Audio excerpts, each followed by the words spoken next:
Good afternoon. My name is the Reverend Jessica Margrave Schirm. My pronouns are she, her, and hers. I am the pastor here at Grinnell United Church of Christ, and it is my humble honor today to welcome you into this sacred space as we hold vigil for George Floyd and for all the victims of racial violence. Please know that while we have done our best to ensure a seamless broadcast, if technical issues arise, we are recording this vigil and we'll have a link available after the fact. Thank you for your presence here today and your grace. We begin our time today with prayer. While that might mean something specific for me as a Christian minister and in the particular context of this United Church of Christ building, the beauty of what it means to be an American and to proclaim our freedom of and from religion means that prayer might mean something entirely different for you, even if the word has no use for you. In this time and in this moment, I invite you to hold whatever sacred space speaks to your spirit, religious or otherwise, so that in the midst of the diversity of our belief, we may be united in spirit and rooted in love. Why do we begin this work? By centering our spirit? My ministerial colleagues writing for Resist Harm proclaim, prayer calls us to be real with the sacred and with ourselves.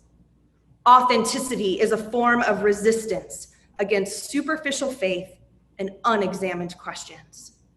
Author Barbara Holmes reminds us that activism and contemplation are not functional opposites.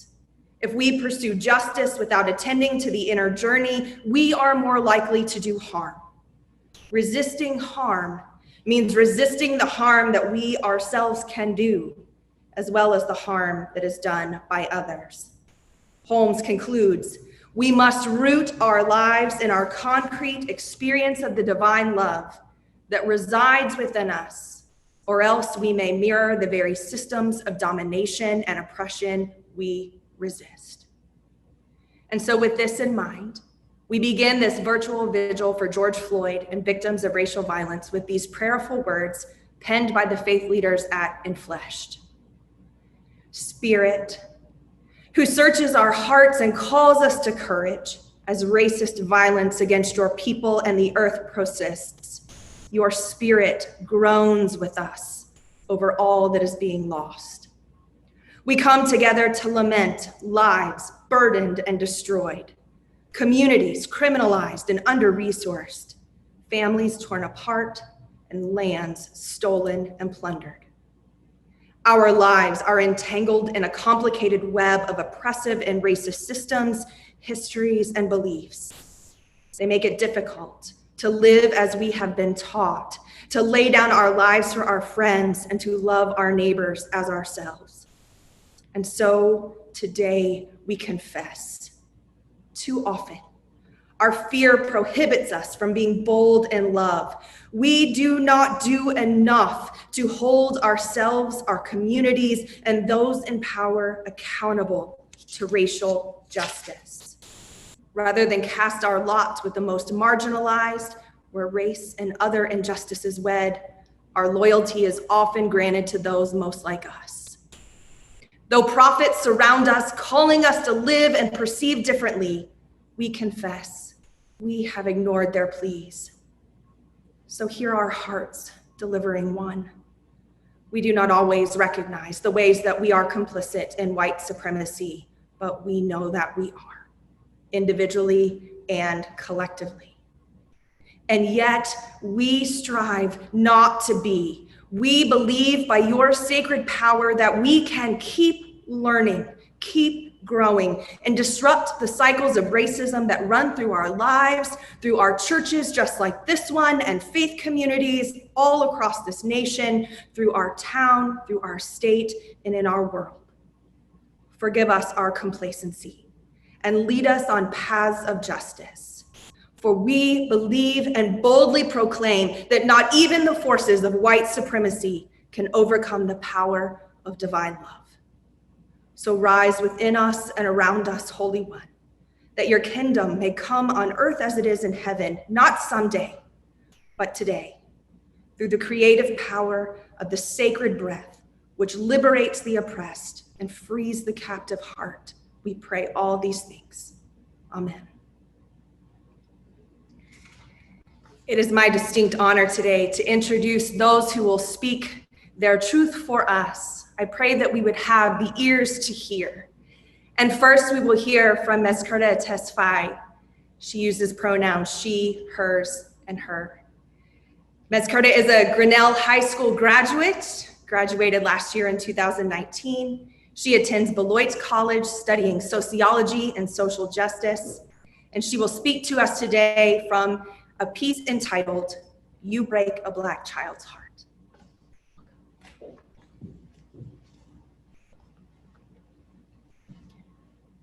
Many Black people are praised for their strength in times like these. But every one of them was once a Black child whose heart was repeatedly broken. The first time it happens, they're too young to understand why an innocent Black teen was killed. Trayvon Martin, February 26, 2012.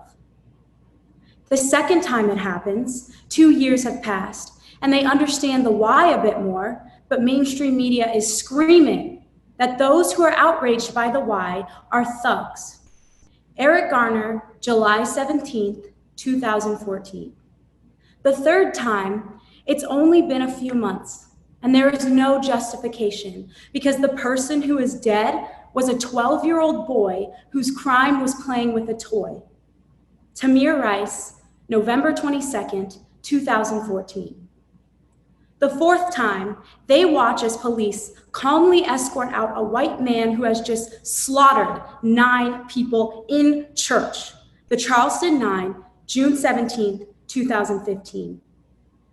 Months after the fact, this child wonders why the innocent Trayvon, Eric, and Tamir couldn't get that treatment. The fifth time, they see that a Black person isn't protected, even when they make it out of the initial confrontation alive, and that being a woman doesn't make them exempt. Sandra Bland, July 13th, 2015.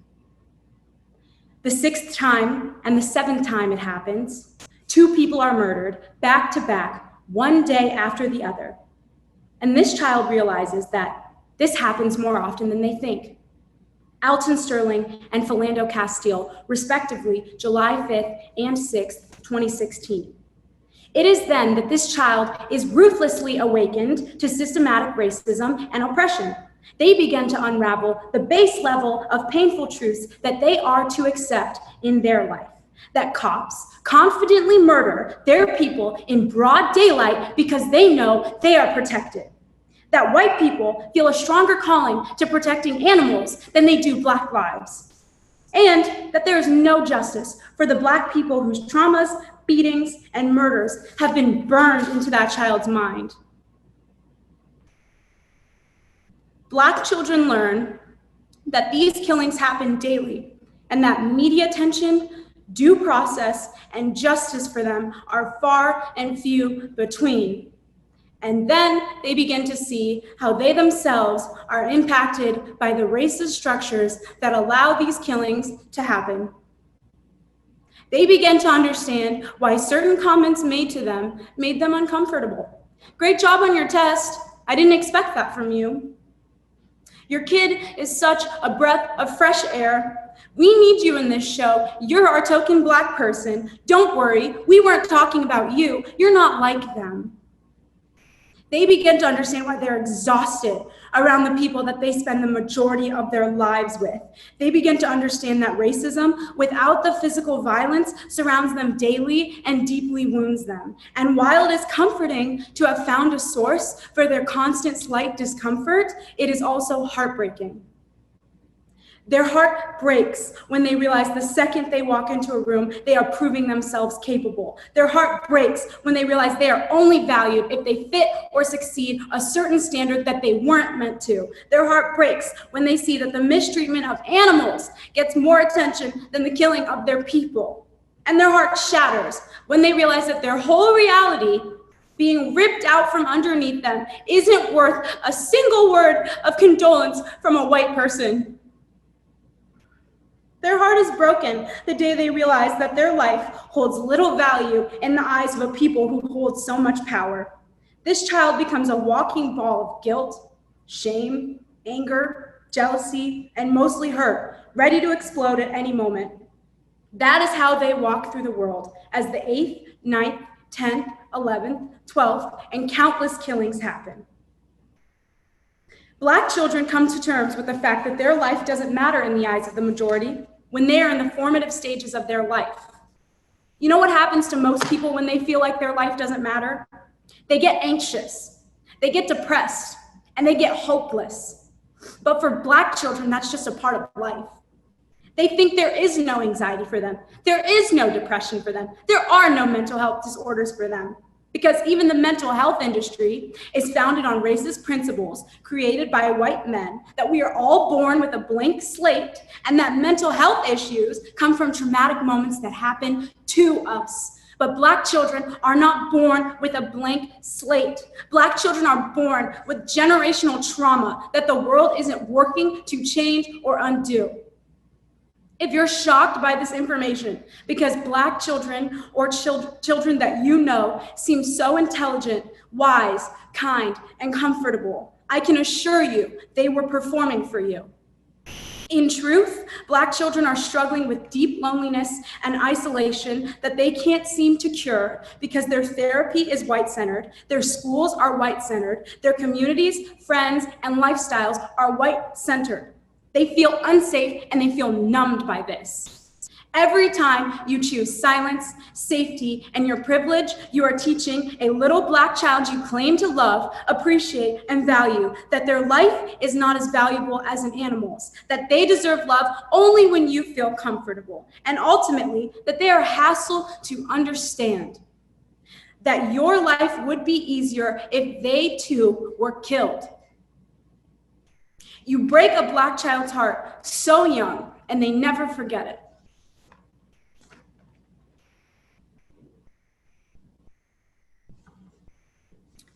Next, I invite Riley Osborne to present for us.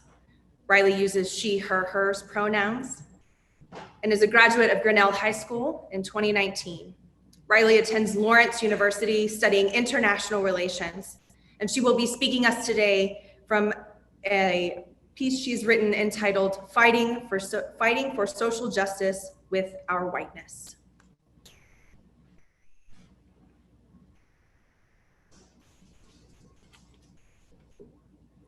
I came across a photo by a Black photographer and activist, Amber Marie Green. She's based out of Chicago. The pictures show a mother holding her baby, both of them Black. They're in the back seat of their car. And from the description of the photo, we learn that the driver is just laying on his horn in solidarity with the protesters. In the photos, you see this mother, tears streaming down her face, pointing to the crowd and telling her young son, not even a year old, look at them. The photographer talks about locking eyes with that mom and sharing a moment. Before the car drives off, they both raise their fists. That moment between those two women, that is a moment I will never understand, never truly understand. I can empathize with it, but it's never a moment that I will know, because it's a recognition so honestly, so deeply of the pain that Black Americans experience. That pain is ingrained in their lives from the moment that they are born. Looking at that image, I hear that mother telling her son, look at these people fighting for you. And I believe on a broader scale that she looks at the entire nation, the entire world. Look at these people fighting for you in Des Moines, in Iowa City, in DC, in Chicago, in Greece. For Black people in the United States of America, the fight for their life begins the moment that they are born. They do not choose it, and it is lifelong. For many of you joining us today, you want to fight for Black lives too. But for others in this community, people who admittedly look a lot like me, this moment in time is a hindrance to their regular lives. The posts on social media demanding change are an annoyance, The conversations they're being forced to have are ridiculous. If I'm being very frank, standing before you here today, I do not care how this hinders white lives because it ends Black lives. And that has to be the focus of our conversations. When we have the discussions, this has to be centered. I'm speaking to all of the white people in this community when I say how we speak about this moment in time is a reflection of how we value the Black people in our lives, our coworkers, our friends, our neighbors, our classmates, our family. I challenge you to consider, what is the focus of my conversation? Is it protecting Black lives? And if it isn't, what is the goal? For Black people in this nation, they do not get to choose this fight. Knowing the community I belong to, I know a lot of you streaming today are not Black. As white people and other people of color, this fight has to be our fight. It is not an option. Black people cannot do this alone. And it can't just be our fight today. I fear that when the protests end and the people go home, the white people in my community will forget that this is their fight. We're showing up today, but will we show up tomorrow? Are we showing up next week, next month, next year, next decade? We have to. This fight has to be lifelong for white people and all people of color because it is lifelong for Black people. We choose the long fight today and tomorrow and forever because that Black baby boy and that car all the way in Chicago did not choose this fight, but he will fight it until he dies. We have to fight. We have to fight with our money, with our presence, our vote, our voice, what we choose to allow happen, what we turn a blind eye to, the books that we read our children, the way that we raise them. The fight for Black lives is forever, and it is life or death.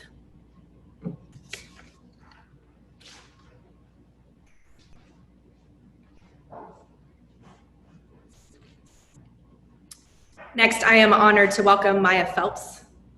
Maya is a 2020 graduate of Baxter High School. She uses the pronouns she, her, hers, and she will be attending Washington University this fall with a goal of studying political science. Today, Maya will be speaking to us from a piece entitled Accountability, a Personal Revolution.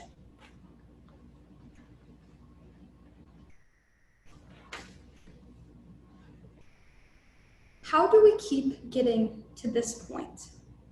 Black women and men have been murdered by people in authority, people who are meant to serve and protect us for hundreds of years. Yet we still get to this moment every single time. We mourn for a few days, feel our disgust, and then wait for the next body to bury. Why is that? It is an endless, painful cycle, leaving Black people to feel disposable. But what perpetuates this cycle? Silence. Every time a Black person is murdered, the white majority, people like many of you, do nothing. Unfortunately, Black people's civil rights have been contingent on convincing enough of the majority that we are deserving. And not enough of you have listened. The problem is the definition of silence that we align with. It is often associated with peace, but because our lives are dependent on your voices, it is betrayal. It condones the brutality from those in power. It is equally as violent. Reverend Al Sharpton spoke on Thursday, and he said that the Black experience is oppressed by the same knee that was on George Floyd's neck. That knee is not just murder, segregation, incarceration, or the socioeconomic and health disparities. It is also the majority's tendency to turn a blind eye to all of these injustices. This is why we have reached a point where police and our justice system have the power to determine who's a threat and whose life matters. Maybe you're silent because of your lack of exposure, or maybe you're just scared. But George Floyd's death has sparked a global racial revolution. This battle transcends farther than cities or governmental bodies. It begins with you. So, How do we prevent another murder at the hands of our protectors? Accountability. This is our personal revolution. For far too long, people have not been holding themselves or the people around them accountable for blatant or passive racism, or educating themselves on how to stop it. Oftentimes, white people find it more important to prove why they aren't racist than listening with an open mind. But when we start engaging in these difficult conversations, we begin to recognize our own racial tendencies and correct them in others. So today, I challenge you to overcome your discomfort and promote accountability. Grinnell, Iowa may only have a population of 9,320, but change must occur everywhere, and it begins at the local level. So challenge your authorities, challenge your families, and challenge your friends to start their own personal revolution. Do not let silence or fear prevail. Thank you.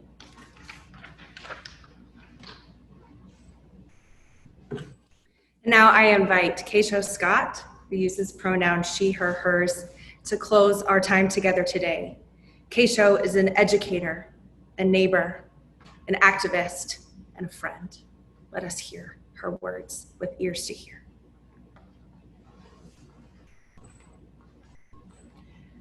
Hello. This might be the closing of the program, but it is not the closing of this issue. Out of the mouths of babes is a biblical reference. I don't use them very often, and I bet many of you have heard that before. You've heard it somewhere in your lives.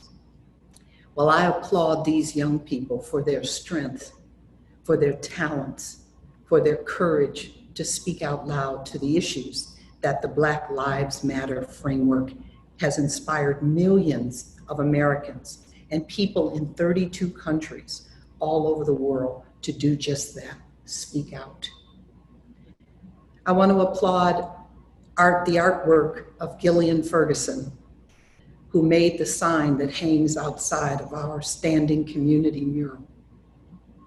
But Americans, whether you're in large spaces or in small spaces, we are doing much more than that.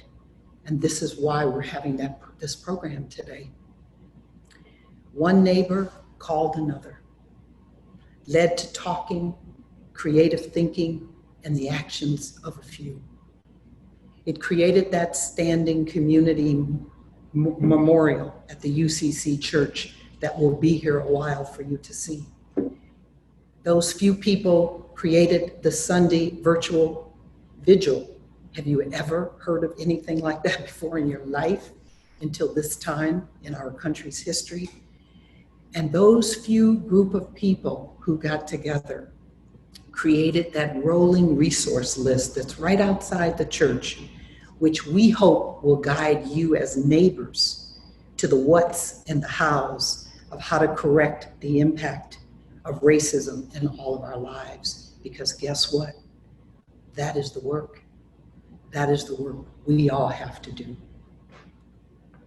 You know, there are the 3 Ps.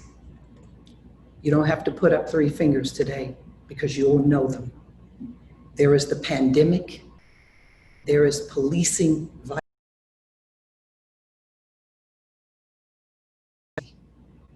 Right here in Iowa and in our nation. And these 3 Ps have exposed the deep-seated cracks in our system. And we are going to have to change that. Straight up. It's our responsibility. And it isn't just about the shooting of an unarmed Black man or woman that we have to stop. But more has to be changed. And we know it. Because as one of our speakers says, the fruits of real change happens at the local level, between people and their families, in neighborhoods, and in entire communities. Because those protests that you see out there are cries to be heard by those who were not listened to. I want to personally thank Erin Buston for her tireless work as the UCC leader and organizer. I call you the lead organizer. Thank you. And all those people that you solicited as part of your crew, because you did that organizing work in a way that's a model for all of us, of what I hope we continue to do in our community. You made sure that every detail of the events that have happened today come off in dignity. That memorial is a reflection of that dignity. You created a tremendous learning curve for us, for those of us who don't know the technologies, and I will be the first to admit it. But more importantly, what was done is that was done in the spirit of warmth, that we could do this as neighbors, and I want to thank you for that. That standing memorial to the George Floyd family was, however, neighbors, christened by you. 150 of you showed up. And for that, I am personally very grateful, because you already created a visual and an emotional space for us to continue to stand and to do the work together. We don't have to do that. We've already done that. Reverend Jessica and Aaron have asked me to frame a few broad strokes or broad next steps for the community. And I'm going to try to do that very succinctly. But you know and I know that hopefully some kind of bipartisan bill banning chokeholding and police reform is going to be hammered out at the national and state level. We know this. That work is out there to do. But I want to bring it home, because it's what we're going to do in this community that's important. And to that effect, there is a principle I want you to think about as you decide what it is that you want to do. And that is that there is no hierarchy in activism. Each of you can pick up a piece of the change puzzle and add it to the community picture. So here are my 3 suggestions. Number 1, continue the pathways of healing by witnessing what people of color and other targeted minorities in our community have felt, and that they know, and that they've been feeling, and they've been trying to share. Listen to them. Reflect on what they've been saying to you. Break up that old thinking that says, oh, I didn't think it was real, or I didn't think it was bad as what you're describing. I'm asking you, point 1 is to believe what they're saying. Number 2, because of the historical and personal racism that has fueled the deaths of George Floyd, Breonna Taylor, Ahmaud Arbery, and so many others. You saw those crosses out there. You saw those crosses out there, so many others. I suggest that you do all of these things, or at least one of these things.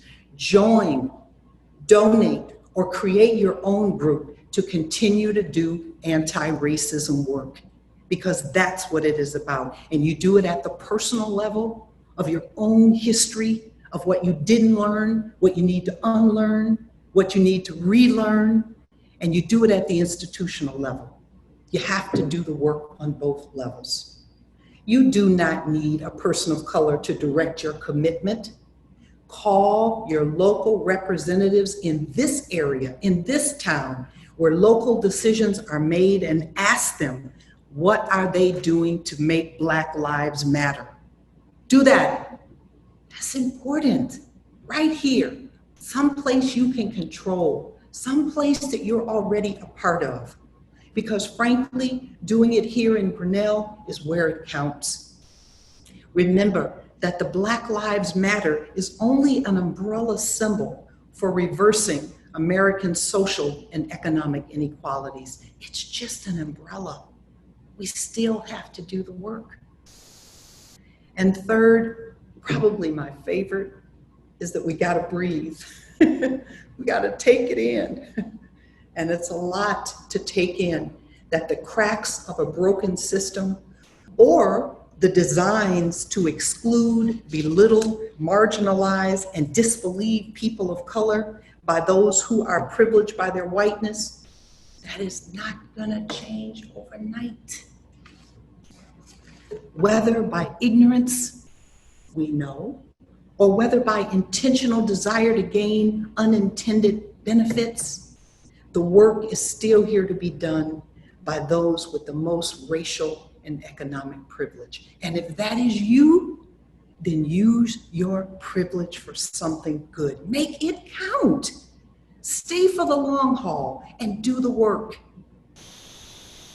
Remember, others have already lived with the pain of racism and equality and inequality, and they still do the work. Indigenous people continue to do the work after 525 years. The Meskwaki settlement is not far. Black people continue to do the work for 401 years. Brown people continue to do the work after 172 years.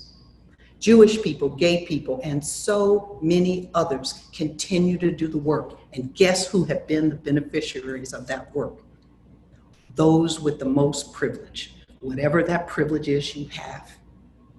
So this vigil for the Floyd family, it means it's a recognition that the ongoing work has been stamped, started, and is now in this community, because that is the only way to clip those roots of American racism right here, right now, in our town. And I plead with you to know that in doing so, that silence then, we demonstrate to others, as our students have said, is not an American value. Please make that your pledge. And finally, I asked my brother, who also is an educator, who once worked for the Department of Education in Iowa, in Des Moines, to bring ESL, Spanish-speaking teachers, to our state. That was his job for 4 years.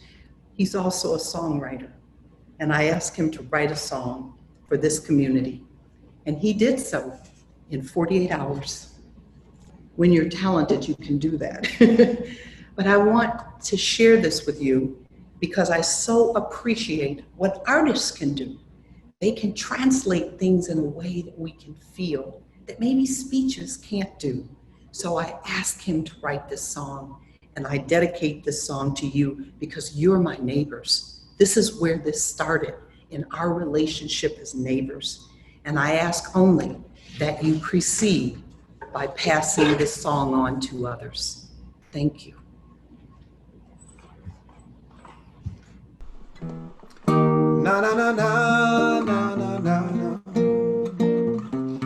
na na na na na. Once when I was a child, my mother woke me to tell me Dr. King had died. Age 12, my heart had felt an empty void. At 64, I've seen the murder poor Mr. Floyd. I asked my mother, what do we do? And she said, Johnny, get dressed, put on your shoes. I want you to hear, want you to be clear. We will not live on bended knees with a silent voice or begging that they let us breathe. Our resistance will never ever end. We will unite with the millions and we will be marching again. We'll be marching again.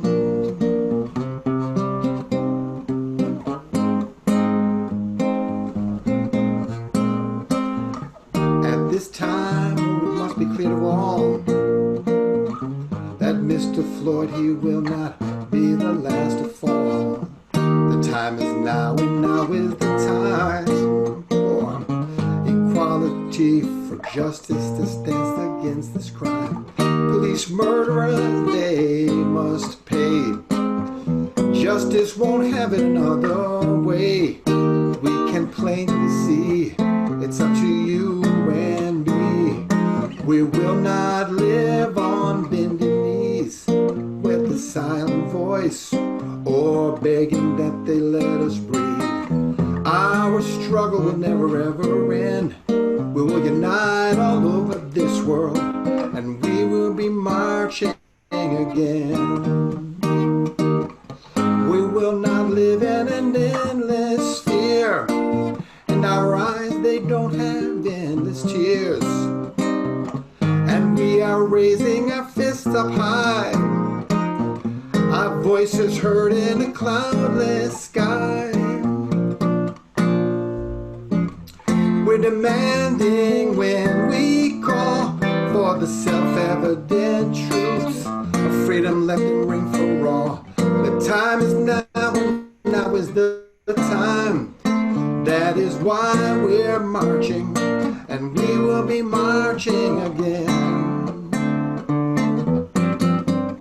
This is why I'm saying that we will be marching again.